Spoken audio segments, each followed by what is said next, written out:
하나님의 말씀을 보도록 하겠습니다. 스바냐 3장 14절부터 20절에 있는 말씀입니다.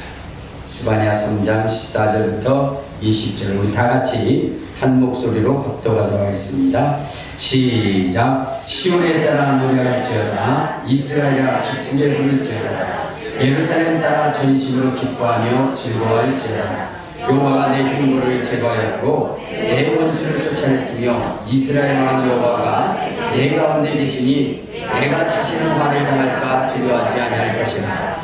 그날에 사람이 예루살렘에 이르기를 두려워하지 말라. 시온에 내 손을 밀어뜨리지 말라. 너희 하나님 여호와가 너희 가운데 계시니 그는 구원을 베푸실 전능자이시라. 그가 너로 말미암아 기쁨을 이기지 못하며 너로 잠잠히 사랑하시며 너로 말미암아 즐거이 부르며 기뻐하시리라. 내가 절기로 말미암아 근심하는 자들을 모으시니 그들은 내가 속한 자라. 그들에게 지어진 지옥이 되었느니라. 그때에 내가 너를 괴롭게 하는 자들을 다 벌하고 저는 자를 권하며 쫓겨난 자를 모으며 온 세상에서 수욕받는 자에게 칭찬과 명성을 얻게 하리라. 내가 그때에 너희를 이끌고 그때에 너희를 모을지라. 내가 너희 목전에서 너희의 사로잡힘을 돌이킬 때에 너희에게 천하 만민 가운데 명성과 칭찬을 얻게 하려 하리라. 여호와의 말이라. 아멘. 네, 이제 자기 자신을 축복할 때 이렇게 축복하십시오. 나는 예수님 때문에 가장 행복한 사람입니다. 고백하시기 바랍니다. 나는 예수님 때문에 가장 행복한 사람입니다. 아멘. 전 세계가 코로나로 인해서 절망 가운데 있습니다. 탄식의 소리는 높아져가고 슬픔의 옷을 입고 절망 가운데 극단적인 선택을 행하는 사람들이 너무나 많이 있습니다. 이 어렵고 고통스러운 시련의 때에 우리 믿는 사람들은 어떠한 모습으로 살아가야 될까? 모두가 절망하고 모두가 이제는 더 이상 희망이 없다라고 이렇게 이야기하는 이 세상 가운데, 이 삶 가운데 우리는 어떠한 모습으로 신앙생활을 해야 될까? 보니까 14절에 이렇게 말씀하고 있습니다. 14절을 보도록 하겠습니다. 시작. 시온에 따라 노래할지어다. 이스라엘아 기쁘게 부를지어다. 예루살렘에 따라 전심으로 기뻐하며 즐거워할지어다. 그러니까 이 슬픔의 때에 우리 기독교인들이 해야 되는 것은 뭐 하라는 거요? 노래하라는 겁니다. 노래하라. 여러분, 노래라고 하는 것은 굉장히 중요하죠. 저는 시골에서 살다 보니까 시골에서 힘들고 어려운 일을 할 때 농사철에 허리가 끊어지는 고통 가운데 그것을 이겨내는 비결이 뭐냐? 노래하는 거예요. 그러니까 그 일을 하면서 노래를 하는 겁니다. 풍년을 기대하고 또 정말로 그 황금 딜력을 소망하면서 그것을 이겨나가는 거예요. 노래하면서 이겨나가는 거예요. 자, 오늘 이렇게 힘들고 어려울 때 하나님은 우리에게 말씀하시기를 노래하라는 거예요. 노래하라. 그런데 여러분, 노래를 하는데 그냥 하는 것이 아니라 무슨 노래를 하냐? 기쁨의 노래를 하라는 겁니다. 무슨 노래요? 네, 기쁨의 노래. 기쁘게 노래할지어다. 여러분, 환경이 어렵고 힘들다 해서 절망과 탄식의 노래를 하는 것이 아니에요. 절망의 소리, 절망의 노래를 하는 것이 아니라 어떻게 돼요? 기쁨의 노래를 하라는 거예요. 오, 이 기쁨 주님이 주신 것 하면서 기쁨의 노래를 하라는 거예요. 근데 여러분, 기쁨의 노래를 하되 어떻게 해요? 전심으로 기뻐하며 즐거워하지. 그러니까 여러분, 노래를 하는데 그냥 억지 춘향의 그러한 노래가 아니라 기뻐서 찬양하고 즐거워서 찬양, 춤추며 찬양하고 춤추며 노래하는 거예요. 여러분, 참 그렇게 한다는 것이 쉽지만은 않아요. 그러나 주님은 우리 그리스도인들에게 그렇게 하라고 말씀을 하신 것입니다. 왜냐하면 여러분, 여기 15절에 보면 이렇게 말씀하십니다. 자, 시작. 여호와가 내 흉보를 제거하였고 내 원수를 쫓아냈으며 이스라엘 왕 여호와가 내 가운데 계시니 내가 다시는 화를 당할까 두려워하지 않을 것이다 라고 얘기했어요. 그러니까 이스라엘을 향하여 이 환난이 오고 이 시련이 오고 또한 우리 그리스도인들에게도 이러한 시련과 고통이 오는 것은 하나님이 우리 예수를 믿는 사람들의 그 죄악을 어떻게 한다? 지하여 보고 그리고 하나님이 우리와 함께 하실 증표라는 것입니다. 우리 한번 자 누가복음 21장에 보면 이런 말씀을 하십니다. 누가복음 21장 자 우리 21장 25절부터 28절까지 보면 자 25절부터 시작. 1월 성산에는 징조가 있겠고 땅에서는 민족들이 바다와 파도에 솟는 목소리를 하여 환난 중에 곤고하리라. 사람들이 세상에 임할 일을 생각하고 무서워하고 기절하리니 이는 하늘의 권능들이 흔들리겠습니다. 그때에 사람들이 인자가 구름을 타고 능력과 큰 영광을 오는 것을 보리라. 이런 일이 되기를 시작하거든 일어나 머리를 들라 너희의 숙련이 가까이 왔느니라. 그러니까 환난이 오고 시련이 오고 고난이 올 때에 세상의 사람들은 절망하고 세상의 사람들은 무서워하고 세상의 사람들은 기절할 때에 너희는 머리를 들라는 거예요. 왜냐? 우리의 속량이 가까웠다. 우리의 모든 죄와 허물들을 사하시고 우리에게 기쁨과 즐거움을 주실 그날이 가까워 왔음을 주님이 말씀하신 것이기에 그래서 노래하라는 겁니다. 그래서 즐거워하라는 것입니다. 어찌 보면 지금 탄식의 소리가 더하여지고 또한 전쟁의 소식도 더하여지고 또한 어디에요? 기근과 지진의 소리가 더하여지는 이때가 바로 우리가 찬양하고 기도하고 그리고 또한 춤추며 노래해야 할 때가 아닌가 우리 생각해 봅니다. 그러면 오늘 이 이스라엘 향하여 기뻐하고 즐거워라고 했던 이 시기는 어느 때인가? 아유 우리는 이렇게 심는데 무슨 노래요? 이때가 이스라엘은 좋은 때가 아니겠는가 라고 생각할지 모르지만 그러나 그렇지 않다는 겁니다. 오늘 이 스바냐 선지자는 어느 시대의 사람이냐면 바로 요시야 왕 시대의 사람입니다. 요시야 왕 시대에 이때의 그 형편과 나라의 사정은 어땠느냐? 여러분 이스라엘에 정말로 하나님을 섬기며 하나님의 사랑을 받던 그러한 그 왕들이 있었어요. 그 중에 히스기야라고 하는 왕이 있습니다. 이 히스기야 왕은 하나님을 너무나 사랑하고 하나님의 말씀대로 살고자 함으로 인해서 하나님이 그를 사랑했어요. 그래서 그가 죽을 병에 걸렸을 때 그가 하나님 앞에 기도합니다. 하나님 나의 인생을 추억하사 생명을 연장시켜 주옵소서 할 때에 우리 주님께서 뭐냐면 그에게 15년의 생명을 더 연장시켜 줬습니다. 15년을. 그리고 그 증표를 뭐냐? 해가 뒤로 물러가도록 그렇게 만드신 겁니다. 여러분 해가 뒤로 물러간다는 건 이건 어마어마한 사건입니다. 그러나 히스기야라고 하는 한 사람의 생명을 연장시켜준 그 증표로서 그것을 우리 하나님은 하신 것입니다. 자 그런데 문제는 뭐냐면 그 아들이에요. 히스기야의 아들이 므낫셋인데 이 므낫셋은 망나니도 이런 망나니가 없어요. 한마디로 개망나니예요. 그래서 정말로 그렇게 하나님의 그 신앙을 회복시켜 놨던 이 히스기야 아버지의 모든 신앙을 다 뒤엎어버리고 그리고 전 세계에 있는 각종 우상들을 다 이스라엘 가운데 끌어들였어요. 그리고 하나님의 제단들을 무너뜨리고 뒤로만 그렇게 하면서 하나님의 진노가 임하게 했어요. 그래서 하나님은 결코 내가 므낫셋의 그 죄 때문에 내가 이스라엘의 그 친구를 돌이키지 않겠다 라고 이렇게 결단하고 결심하셨다. 요시야라고 하는 훌륭한 왕이 있음에도 불구하고 이스라엘의 멸망이 이루어진 것은 이 므낫셋의 이 죄악 때문에 하나님이 그렇게 하셨다라고 말씀을 하신 것입니다. 그러니까 므낫셋이 얼마나 하나님 앞에 범죄했는지를 우리가 알게 된다는 겁니다. 또한 아몬이라고 하는 사람은 뭐냐면 아버지의 뒤를 이어서 한술 더 떠요. 그래가지고 므낫셋과 아몬은 하나님을 가장 진노케 하는 그러한 왕으로 기록되게 됩니다. 이러한 이 상황 속에서 선지자들은 하나님께서 이 남유다를 완전히 멸망시킬 것이다 라고 이렇게 심판이 도래했다라고 선포할 이때에 이스라엘의 왕이 누구냐? 요시아인데 그 요시아의 왕의 나이가 8살이에요. 8살의 왕이 됐어요.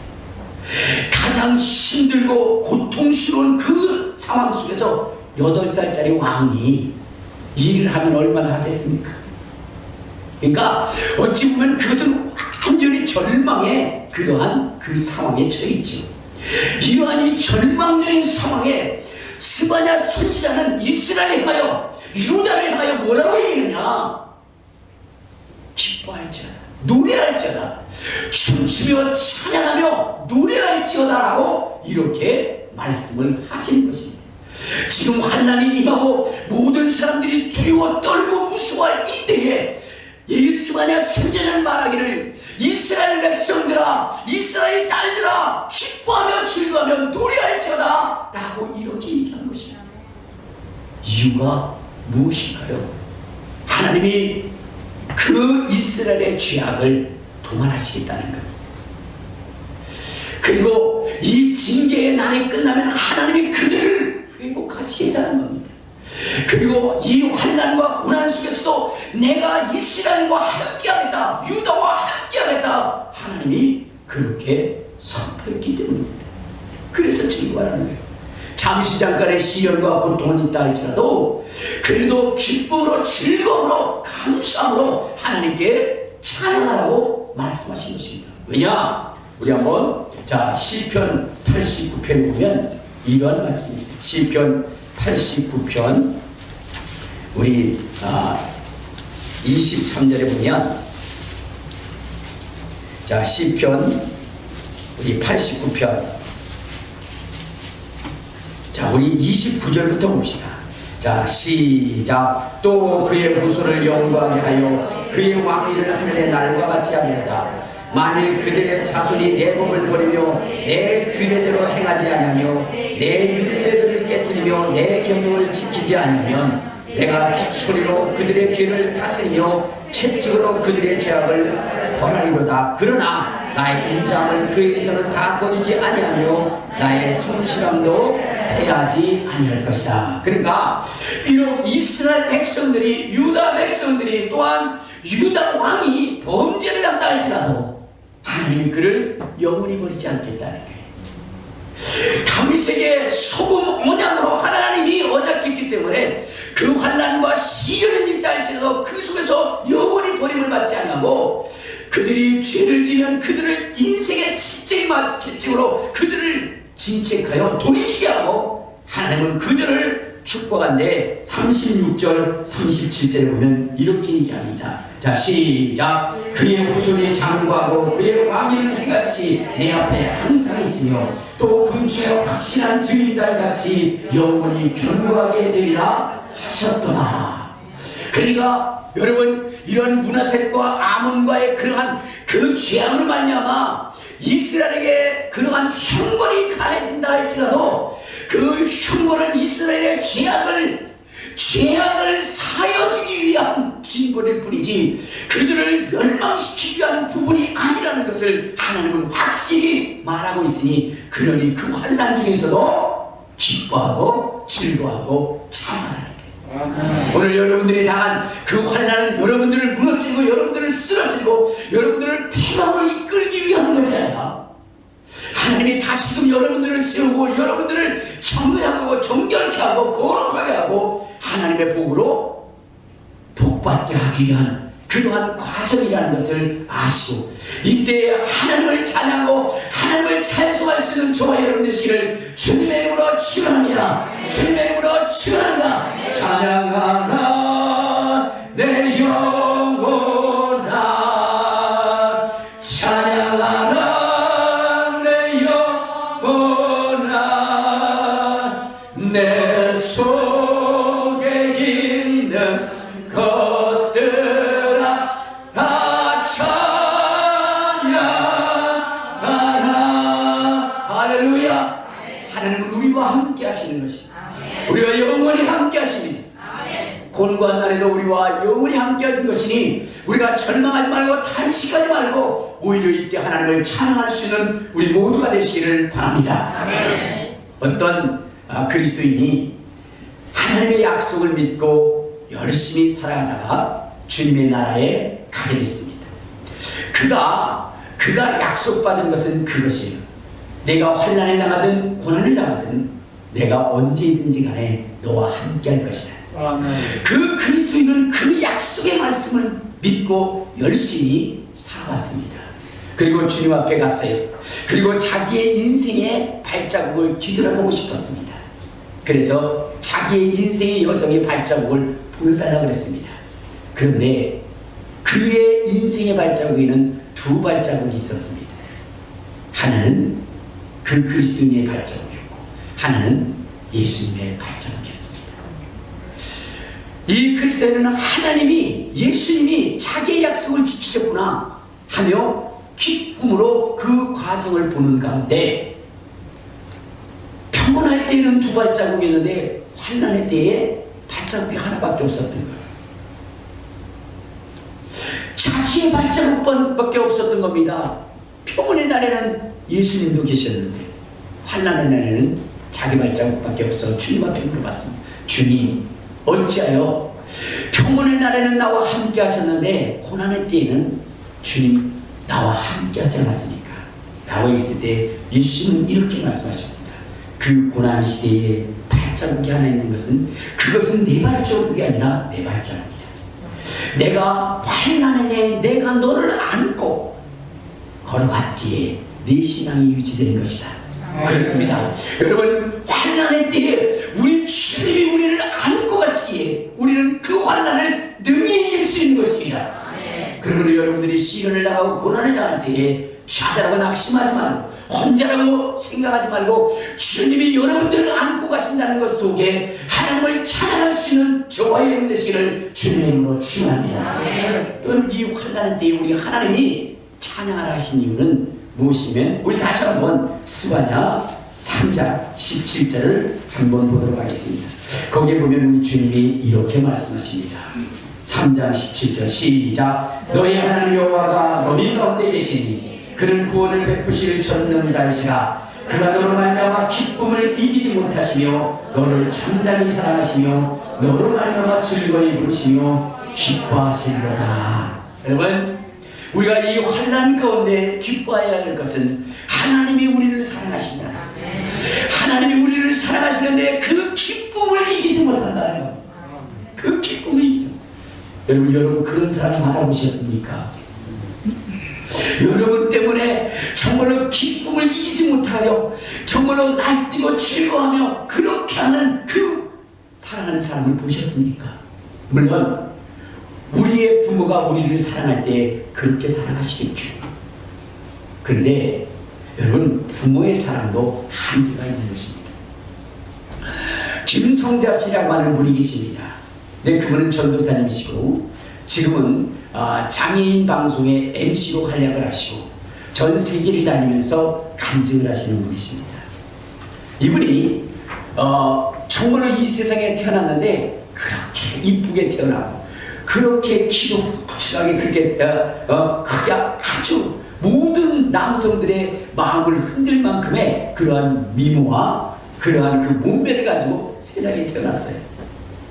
그는 부러울 것이 없었습니다. 그런데 1980년 7월 3일은 그의 인생을 BC와 AB로 나누는 그러한 분기점이 됐다는 거예요. 왜냐면 그 이전에는 정말로 가장 잘난 인생으로 가장 축복된 인생으로 그렇게 했는데 그가 미국으로 유학을 가기 전에 한 번쯤 친구들과 함께 여행을 좀 떠나야 되겠다라고 생각을 하고 강원도의 설악산과 또한 저 부산의 해운대와 그 다음에 또 뭐 태종대 이런 것을 붙여서 그렇게 여행을 하고 이제 미국으로 유학을 가야 되겠다라고 여행을 떠난 그날에 차가 미끄러져서 어떻게 돼요? 굴르기 시작합니다. 그리고 나서는 그는 의식을 잃어버려요. 10일 동안 의식을 잃어버려요. 그때의 어머니의 심정은 어떻겠습니까? 가슴이 미어지고 찢어졌겠죠. 그때의 어머니는 간절히 부르짖었습니다. 신이 있다면 내 딸 살려주면 하라. 살 수만 있다면 불구가 돼도 조사오니 그저 살기만 달라고 그렇게 외쳤습니다. 어머니의 간절한 소원이 하늘에 닿았을까요? 열흘 후에 그 딸은 깨어나게 됩니다. 근데 문제는 뭐냐? 하반신의 문제였습니다. 현대의 과학 의학으로는 이 치료할 수 없는 치료. 그러니까 오직 뭐요? 이 목 위로만 살아서 그러면서 살아가는 거예요. 병원에 희망을 갖고 살아가 보지만 그러나 의사는 절망이라고 얘기합니다. 한 달에 병원비만 100만 원. 당시 도시의 변두리가 집 한 채에 1600만 원 할 때에 여러분 한 달에 100만 원씩의 그런 돈을 들여가며 병원 생활을 한다는 것은 너무나 상적인 것이죠. 1년에 거쳐서 집 한 채가 날아갑니다. 그러나 효과는 없어요. 그러므로 엄마가 얘기합니다. 내가 한평생 그렇게 장애인으로 살아갈 운명으로 태어났다면 우리가 빨리 받아들이자. 그리고 퇴원을 하자. 그렇게 하고는 집으로 퇴원을 합니다. 병원을 퇴원할 때, 병원 문을 놨을 때 그 젊은 여인은 한없이 눈물이 나.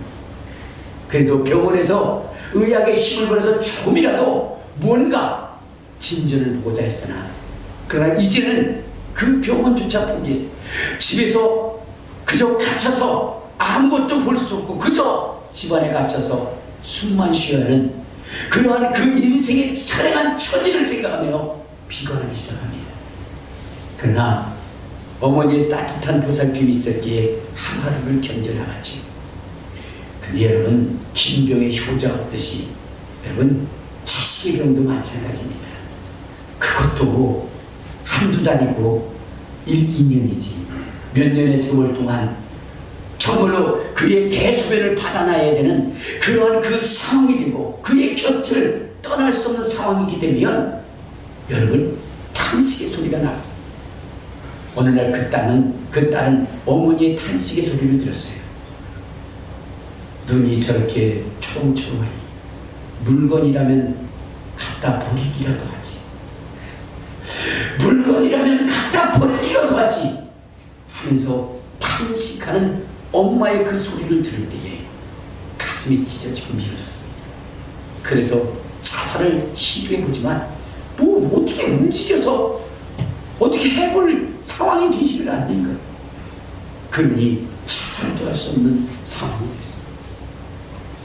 이제는 친구들도 친척들도 그리고 엄마조차도 포기한 딸이 되어버린 겁니다. 그런데 이 절망의 때에 그렇게 친하지 않았던 해숙이라고 하는 친구가 찾아옵니다. 그러면서 그에게 예수를 전해요. 하나님의 사랑을 전합니다. 처음에는 웃기는 소리라고 얘기했습니다. 하루가 가고 이틀이 가고 사흘이 가고 계속 찾아옵니다. 너도 언젠가는 다른 사람들처럼 그렇게 찾아오다가 지쳐서 오지 않을 거야. 우리 엄마처럼 그렇게 하다 포기할 거야.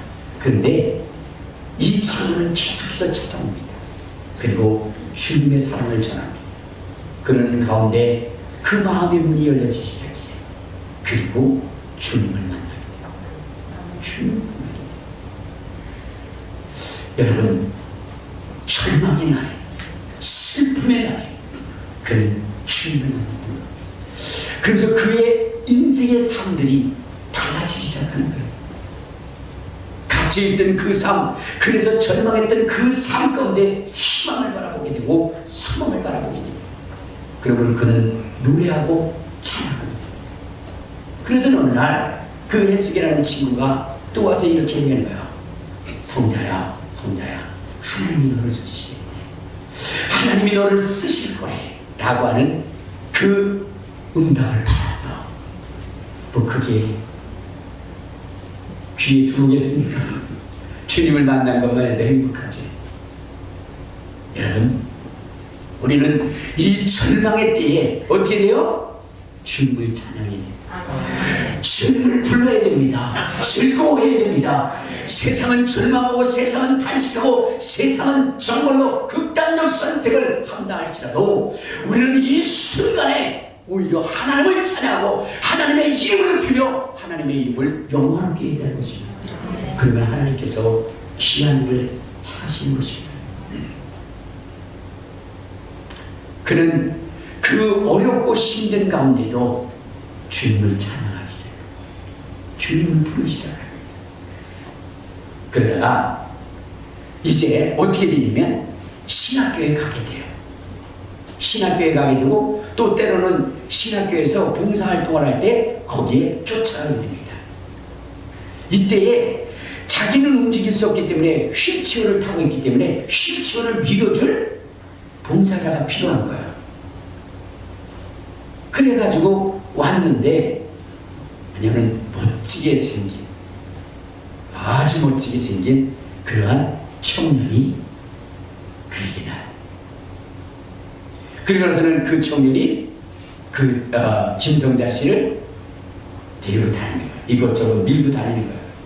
그들이 어느 날 고백을 합니다. 당신은 나의 배필이라. 당신은 나의 배필이라. 하나님이 정해준 배필이야. 이 김성자 씨는 깜짝 놀라요.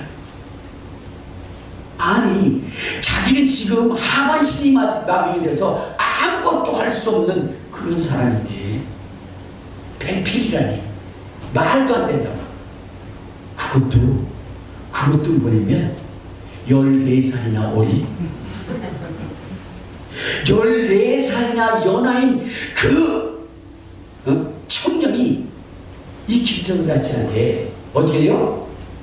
결혼하자는 거예요. 여러분, 여자가 연하의 남편을 만난다는 거 능력입니다. 보통 능력이 아니에요. 우리 사모님도 저렇게 이쁘고 잘생겼지만 나이 하나 많은 저와 결혼했습니다. 그런데 나이가 밑으로 내려간다? 이거 어마어마한 겁니다. 근데 14살이나 어린 이 친구와 여러분 결혼을 하게 돼요. 너무 놀라운 거 아니겠습니까? 너무 놀라운. 그리고 여러분 결혼을 할 뿐만 아니라 정말로 알콩달콩하게 살아가는 그 모습 속에서 KBS, MBC, 여성 잡지, 그 다음에 또한 뭐예요? 정말로 모든 그러한 기독교 방송에서 그를 초청을 해서 그래서 그의 아름다운 삶을 어떻게 되죠? 전하게 됩니다. 여러분, 어찌 보면 하반신이 마비돼서 절망하고 탄식하며 정말 그의 희망이라고 하는 것은 어떻게 해서 움직여서 자기 스스로 자기의 목숨을 끊는 그것이 그의 희망의 최고라고 여겨질 그 여인에게 이렇게 아름답고 멋진 신랑을 맞이하게 돼요. 그 신랑이 얼마나 잘하는지 몰라요. 얼마나 잘하는지. 여러분, 하반신이 마비가 되니까 어떻게 되죠? 대수배를 다 해줘야 할, 받아줘야 할 사람이 필요하다고 했잖아요. 그런데 이 남편이 그걸 다 해주는 거예요. 다 해주는 거예요. 그러면서 싫은 내색 하나 하지 않는 거예요. 근데 하나님은요, 놀라운 역사. 그 청년도 사실 장애. 어떤 장애이냐? 교통사고로 인해서 후각을 잃어버려요.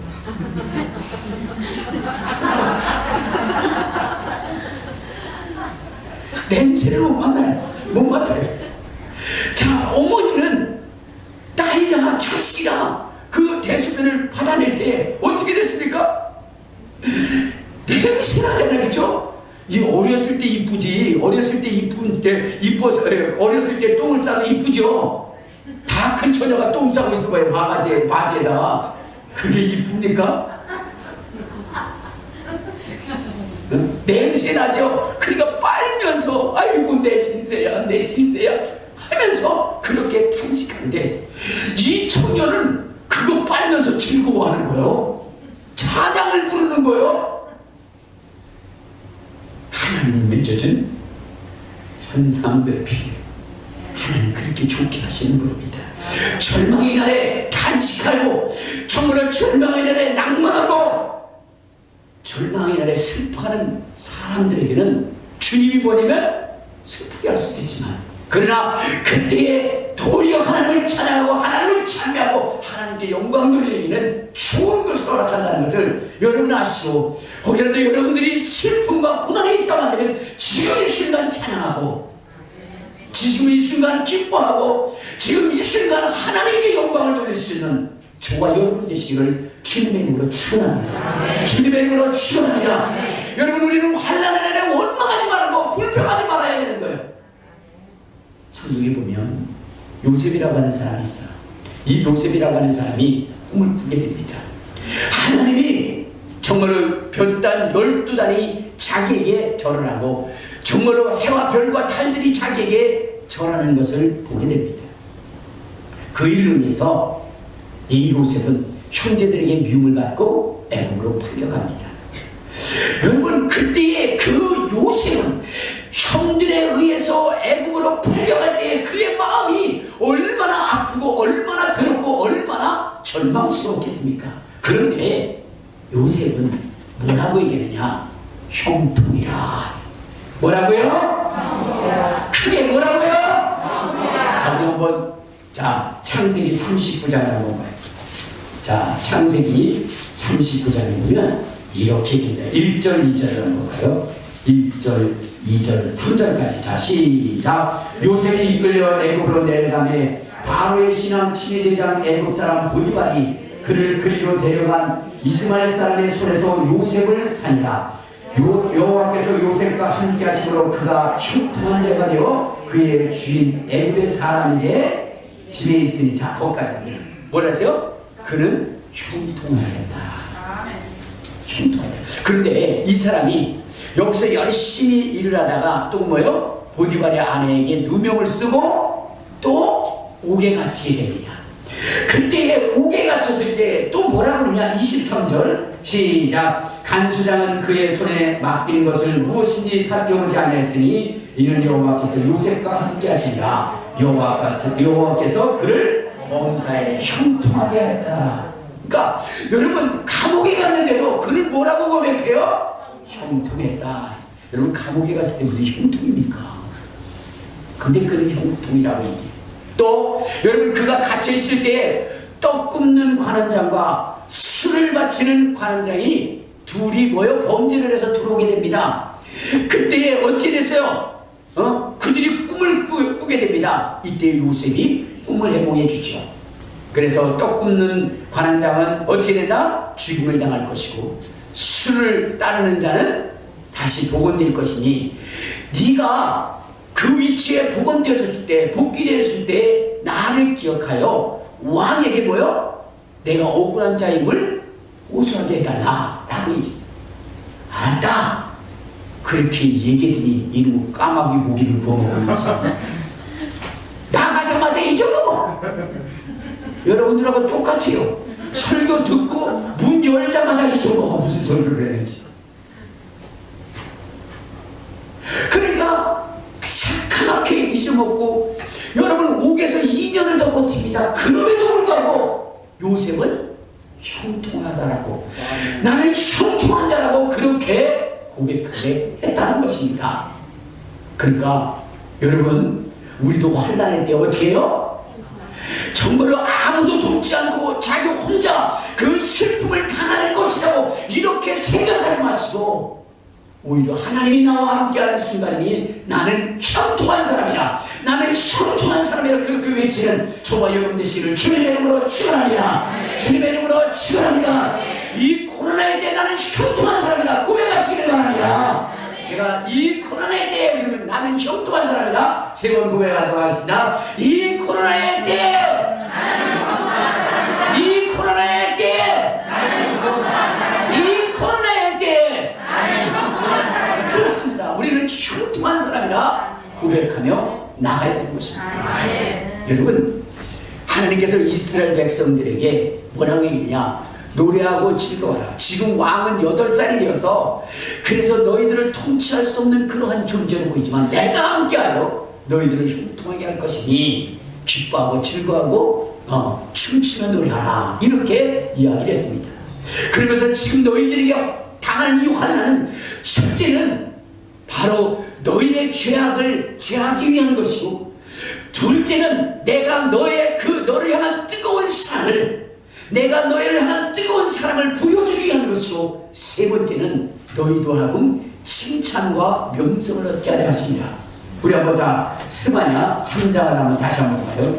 거기에 보면 이렇게 이야기를 합니다. 자, 스바냐 3장 19절 20절.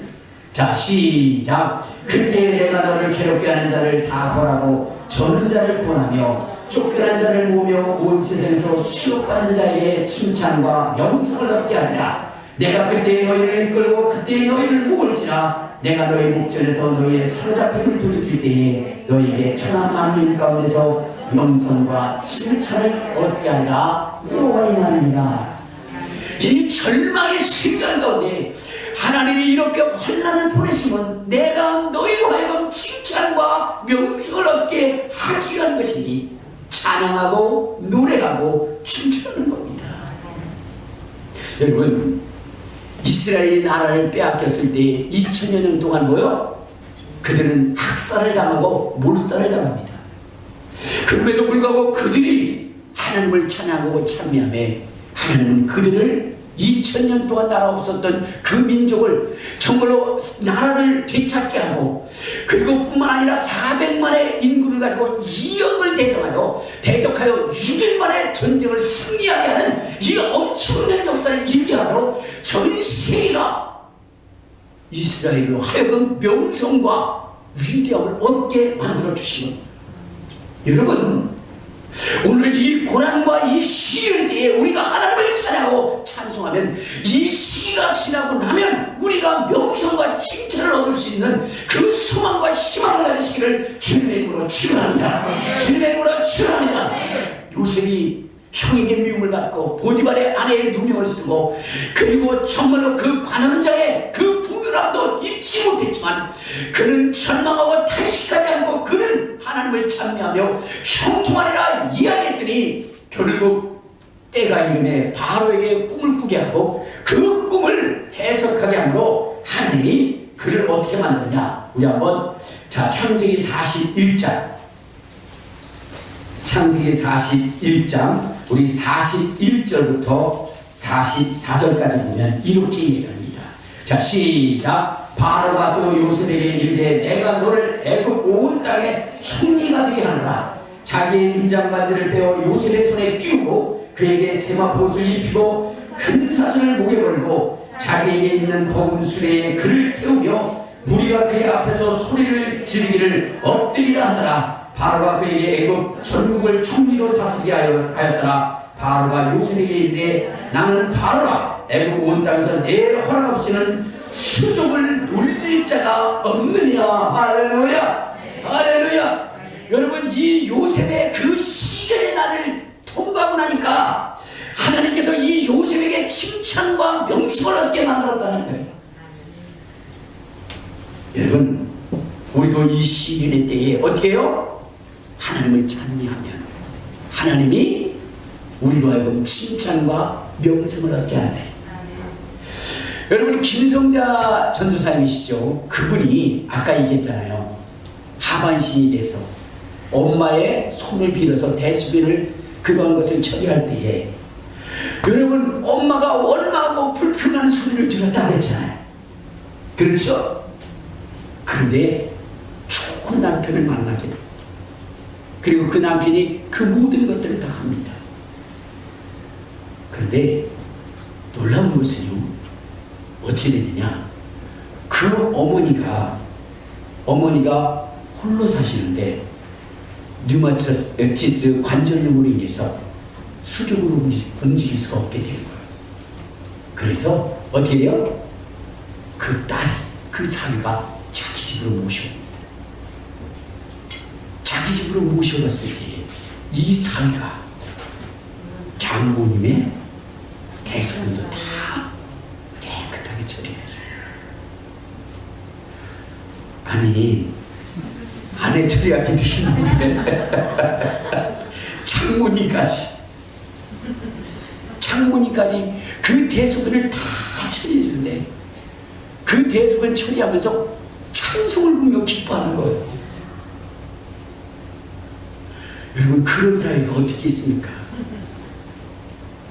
엄마는 불평하고 있지만 사위는 기쁨으로 그 일을.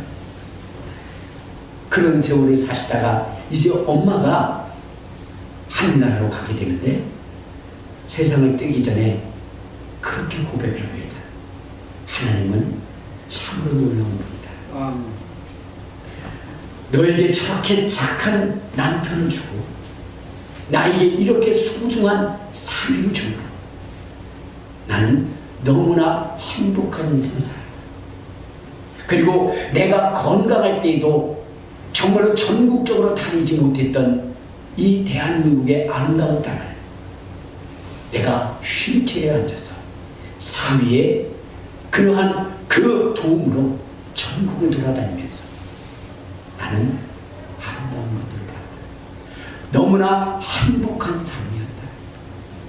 이제 나 하늘나라 가는데 둘이 알콩달콩하게 재밌게 살다가 그때 오너라 내가 떠날 때 절대로 울지 마라.